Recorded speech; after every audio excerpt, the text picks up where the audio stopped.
So one of the questions I get asked most often is, how are you going to get the women of Cappella Romana to sound like that? With people here, especially if people hear source recordings.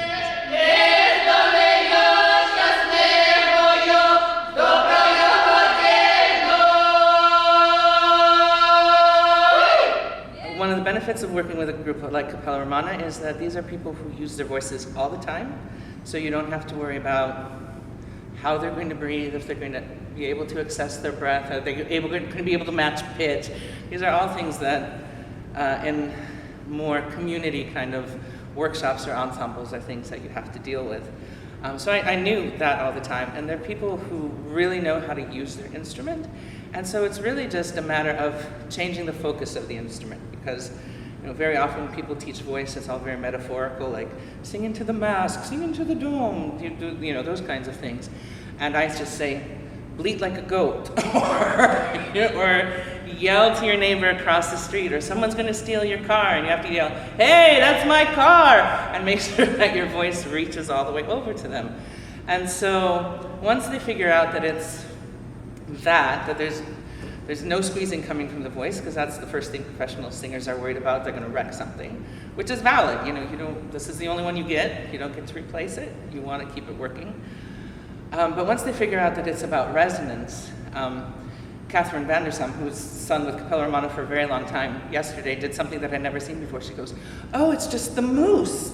And I was like, what does that mean? And she goes, it means you take the resonance from way back here and bring it all the way up here. And I said, yes, that's exactly right, which a community singer would have no idea what that is about. But they all have their different tricks because they've sung for so long and they're so professional in what they do that they can immediately pick up on it and go, oh, that's what I need to do to make this happen.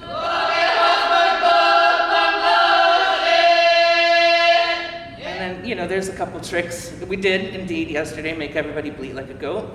There are a couple more exercises that we'll go through.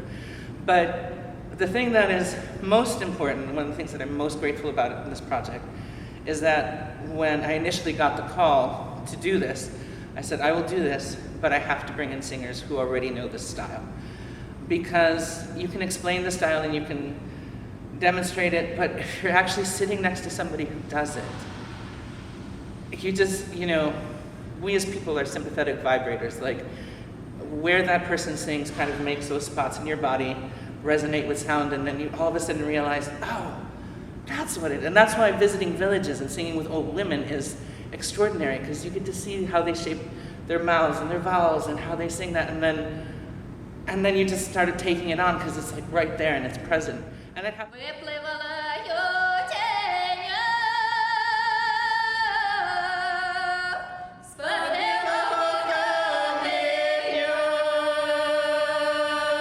And it happened exactly yesterday in rehearsal. I actually had Ina and Hannah sitting next to each other, and they were like, oh, like, I can't sing next to her, it's too loud. And I said, okay, so we're gonna move you. So I moved her next to another singer, moved a couple of singers in between them.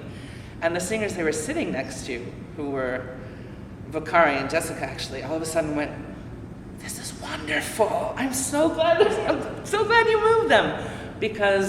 And that's how you do it. You get people who know how to do that sound to them, they do it back to you. And then the transition, especially with people who sing at such a high level like the singers of Cappella Romana do, that's how you make it happen. And after that first day of rehearsal, the results were quite promising. I'm really excited for the weekend, so yeah, that's how we did it.